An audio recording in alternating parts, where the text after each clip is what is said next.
James Earl Jones, David Prowse, and Jake Lloyd are each an integral piece of Darth Vader. But how do you make the character your own? Where do you connect? Yeah, well, I mean, this character has definitely always been a collective effort. Ultimately, it's about making all of those pieces connect, and that sort of has always been my job, is making sure that there's that continuity from what's come before to what's coming after, and all of those sort of considerations. It seems I have underestimated you.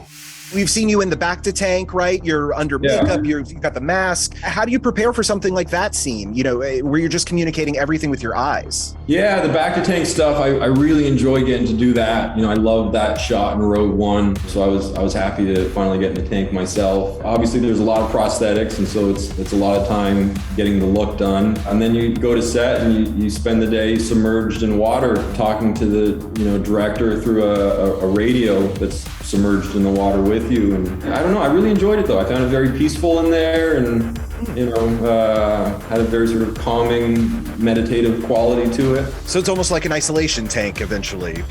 Yeah, it's like it's like a spa day for Vader. Yeah.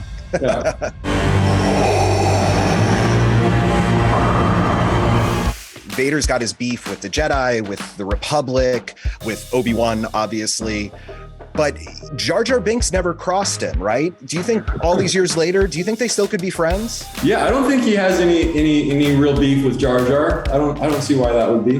Mr. Bustin with happiness seeing you again, Annie. There's maybe a reunion down the line someday. In theory, I suppose it's possible. Yeah. I mean, they could get along at least, I'd like to think so, as much as Vader can get along with anyone. You underestimate my power! Have you frolicked or romped in a field since filming that scene with Natalie Portman? It's one of my favorite things to do. I love to go frolicking in fields. And in the past 20 years, has your opinion of sand improved at all? I never had any issue with sand. I understood Anakin's feelings towards sand, but I don't think they've changed for him. I don't like sand. It's coarse and rough and irritating, and it gets everywhere. As far as the final episodes of Obi-Wan Kenobi go, would you say that this is where the fun begins? I think so. This is where the fun begins.